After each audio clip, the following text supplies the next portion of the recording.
એટલું સારું તમને રિઝલ્ટ મળે. 100% એ જ છે. એટલે કેવી રીતે પ્રશ્ન મેં તમને હમણાં ના કીધું કે તમારો બાયોડા તમારે અપડેટ કરવો છે, તો તમે એમને આપશો કે I am Bhavin, I am doing so and so, I am giving my profile update this. તો એ શું કરશે, એને થોડો ઘણો વ્યવસ્થિત કરીને તમને આપી દેશે.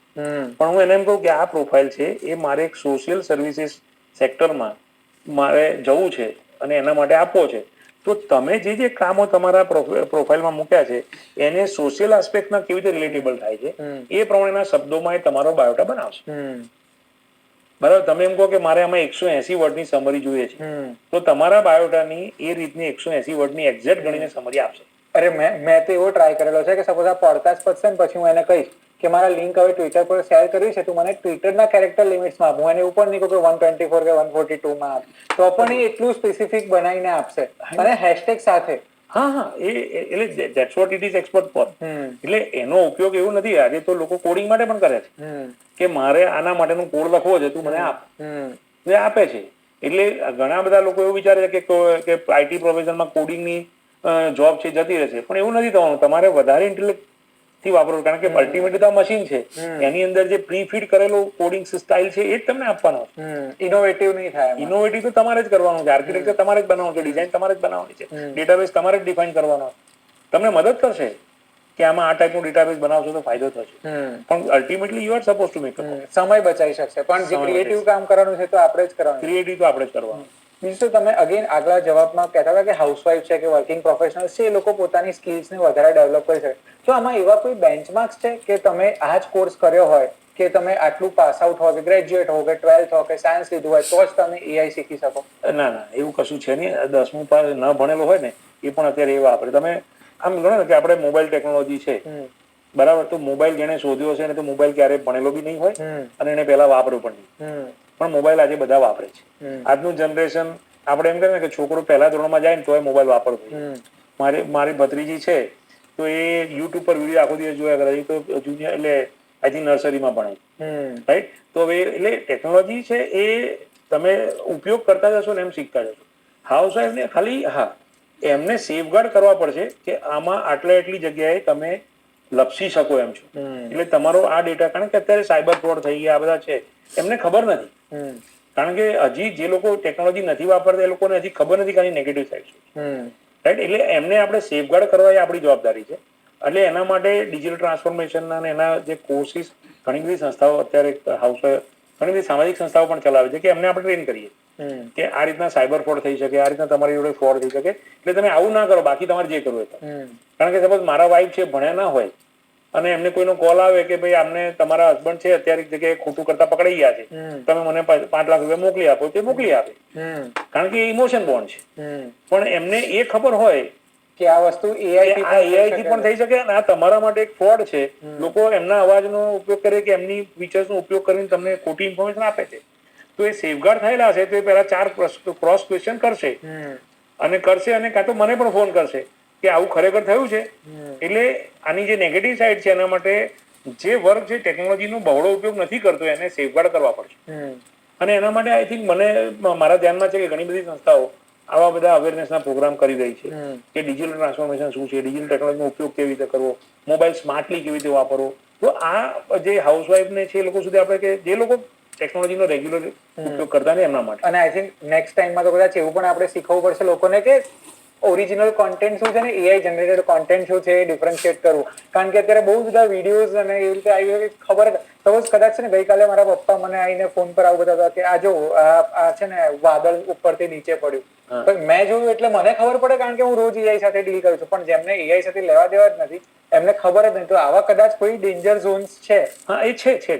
હું તમને હમણાં જ, એટલે કદાચ હમણાં લાસ્ટ વીકમાં મારા એક મિત્રના ત્યાં હતો, એને મને એવું કીધું કે અંકલ એક આ પ્રોમ્પ્ટ આવ્યો છે, એ પ્રોમ્પ્ટ તમે જોશો ને તો તમને એક સરસ પિક્ચર મળશે એમ, રાઈટ. એટલે મેં કીધું કે શું મળે? તો કે અંકલ તમારો એ કે તમે ધારો કે ડાકુ હોય અથવા તમે ગેંગસ્ટર હોય તો કેવા લાગો એમ. તો એનો એક વિડીયો બનાવે છે અને મેં બનાવ્યો તો એને બનાવીને આપ્યો છે મને, રાઈટ. અને એનો પ્રોમ્પ્ટ ફરે છે બજારમાં.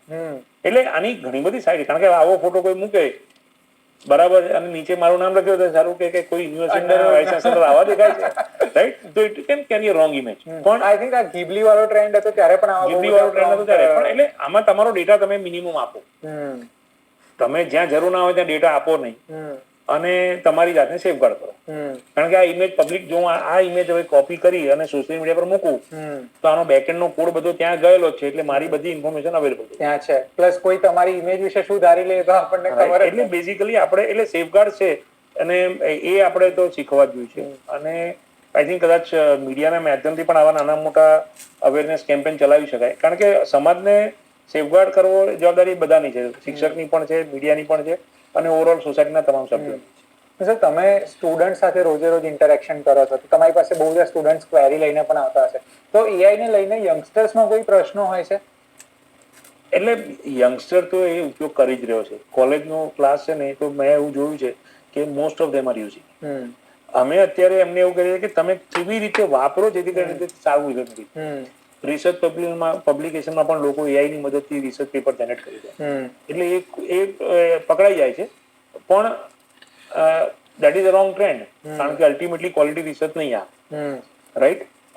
હું હમણાં ગુજરાત આપણા જે કેસીજી ની અંદર શોધ પ્રકલ્પ ચાલી રહ્યો છે, જેમાં આપણે પીએચડી ના વિદ્યાર્થીઓને એમના રિસર્ચ માટે ગ્રાન્ટ આપીએ છીએ. તેના ઇવેલ્યુએશનમાં હમણાં જવાનું થયું હતું, તો ત્યાં જોયું તો લગભગ 15 એપ્લિકેશનમાંથી 7 એપ્લિકેશન એવી છે કમ્પ્લીટ એઆઈ જનરેટ કરી. મને એસેસ કરતા મને એટલા માટે ખબર પડી કે કોઈ વિદ્યાર્થી ગુજરાતી મીડિયમનો એની નામ વાંચીએ એટલે ખબર પડે, અને આટલું હાઈ એન્ડ ઇંગ્લિશ લખી ના શકે, એવું મારું માનવું હતું. આઈ મે બી રોંગ, એટલે શિક્ષક તરીકે હું કહી ના શકું, પણ એનું જે પ્રેઝન્ટેશન સ્ટાઇલ હતી એના પરથી મને શંકા ગઈ.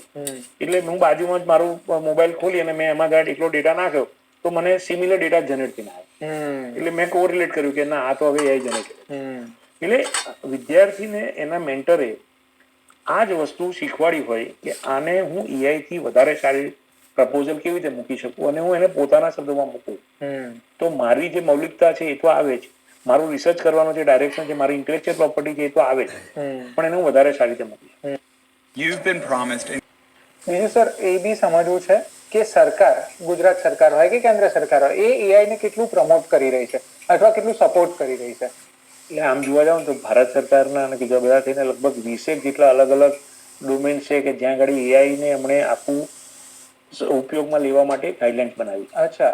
નીતિ આયોગમાં હું તમને કદાચ મેં હમણાં જ લિસ્ટ કોપી કર્યું હતું, I can just give you some idea કે ઘણું બધું છે. લગભગ ઓછામાં ઓછા 20 જેટલા છે.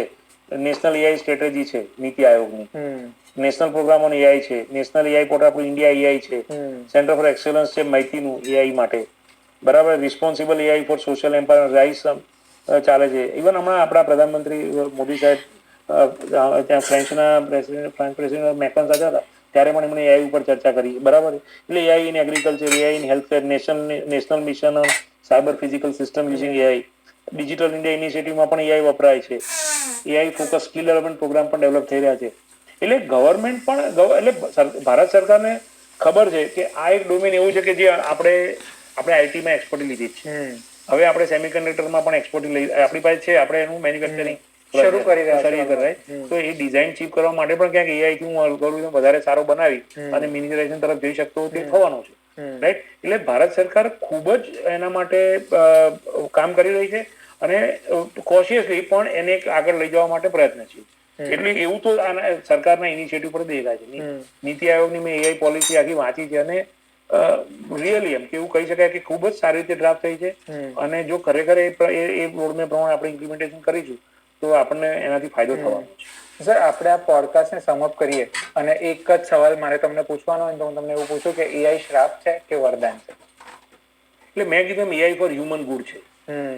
જો તમે ખરેખર એ પર્પઝથી, તો આ સહેજે શ્રાપ રહેવાનો છે, વરદાન છે.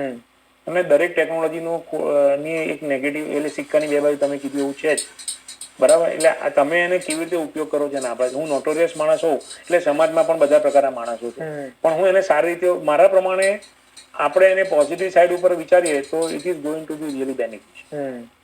કારણ કે હું હું તમને એક સિમ્પલ એક્ઝામ્પલ આપીશ કે સાઉથ આફ્રિકાનું એક ગ્રુપ છે, એ લોકો નાના બાળકોની અંદર જે બોલી ડાયલેક્સિયા જે થતું હોય છે, નોર્મલી 6-7 વર્ષે ડાયગ્નોસ થતું હોય, અને 6-7 વર્ષનું બાળક થાય ત્યાં સુધી એમાં કંઈ ખબર નથી હોતી. એ લોકોએ રિસર્ચ ચાલુ કર્યું અને બાળકનું રડવાનો અવાજ છે એ ડે 0 થી જન્મે ત્યારથી રેકોર્ડ કરી અને એ પેટર્નને સ્ટોર કરી એની એનાલિસિસ કરી અને એ એનાલિસિસ રેકોર્ડ એમને 6 વર્ષ સુધી સતત કર્યો. 7 વર્ષનો રેકોર્ડ છે એમની પાસે અને એનું એનાલિસિસ કર્યું અને એમણે આઈડેન્ટિફાઈ કર્યું કે આ બાળકમાં આ બીમારી થવાની શક્યતા છે. અને 6-7 વર્ષ પછી જયારે ડોક્ટરોએ ડાયગ્નોસિસ કર્યું પીડિયાટ્રિશિયને ત્યારે એમાંથી 80% પ્લસ બાળકો નીકળ્યા કે જેને આ બીમારી હતી. રાઈટ, એટલે 80% સક્સેસ રેટ હું એડવાન્સમાં એની ટ્રીટમેન્ટ કરી શકું તો આ બાળકને જે બીમારી છે એમાંથી એને મદદરૂપ થઈ શકે, વહેલા જલ્દી સાજા કરી બરાબર છે.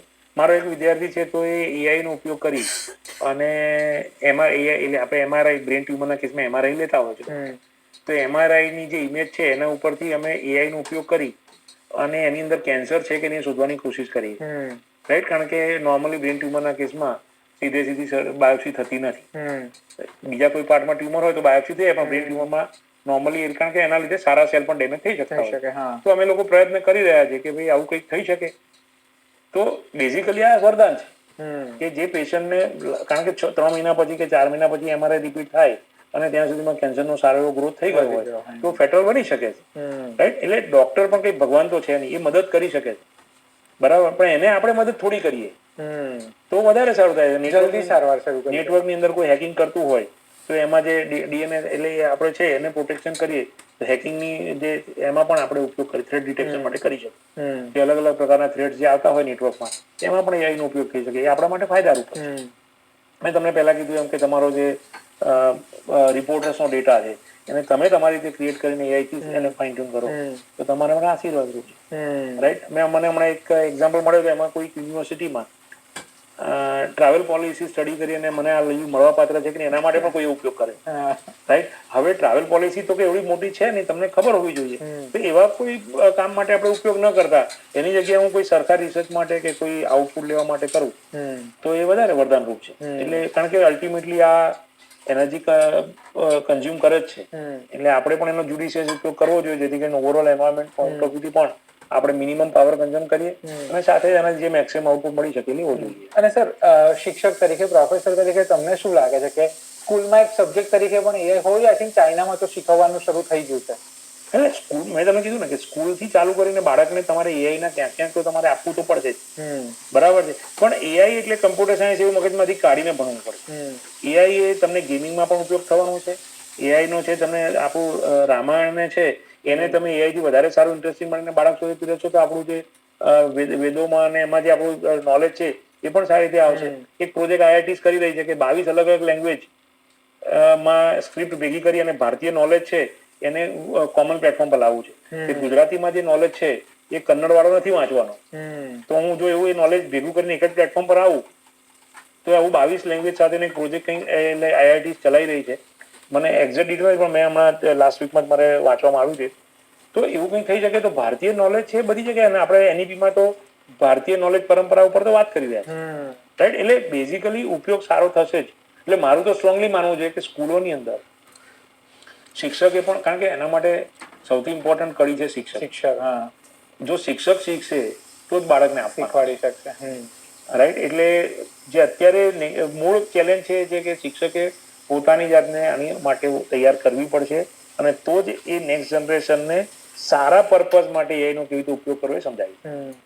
એઆઈ મને લાગે છે એટલો ડીપ ટોપિક છે અને એના ઉપર એટલી ચર્ચા છે આપણે જેટલો સમય બેસીને એટલી ઓછું પડે. પણ આજના પોડકાસ્ટમાં સર થેન્ક યુ, તમે બહુ જ સરસ ટિપ્સ આપી છે, બહુ સરસ જ્ઞાન વર્ધન કર્યું છે. હું આપજો પ્રોફેસરની બાજુમાં બેસીને એટલે આવા શબ્દો અચાનક સૂઝવા માંડે. પણ મને બહુ જ મજા આવી સર અને મારા તરફથી કોમ્પ્લિમેન્ટ એ છે કે મને તમારી સાથે બેસીને સહેજ પણ એવું નથી લાગ્યું કે હું કોઈ પ્રોફેસર સાથે બેઠો છું. Thank you very much. એટલે આપણો પર્પઝ એવો છે કે આપના માધ્યમથી આપણે સોસાયટીને કશું આપી શકતા હોય અથવા જે જનરેશન છે અત્યારે જેનો ઉપયોગ કરી રહી છે એની સારી રીતે ઉપયોગ કરી શકે તો કદાચ એ આપણા માટે ઉત્તમ સમાજ સેવા. જી. અને મને લાગે છે આપણા જે દર્શકોએ આ પોડકાસ્ટ જોયો છે એમને પણ હવે સમજાયું હશે કે એઆઈ થી ડરવાનું પણ નથી અને એઆઈ ને નિગ્લેક્ટ પણ નથી કરવાનું. Sir thank you so much, તમે અમને આટલો સરસ ટાઈમ આપ્યો. તમને લોકોને જો આ પોડકાસ્ટ ગમ્યું હોય કે આ પોડકાસ્ટ સાંભળીને કોઈ નવા પ્રશ્ન સૂઝ્યા હોય તો કોમેન્ટમાં અમને તમારો ફીડબેક જરૂર આપજો.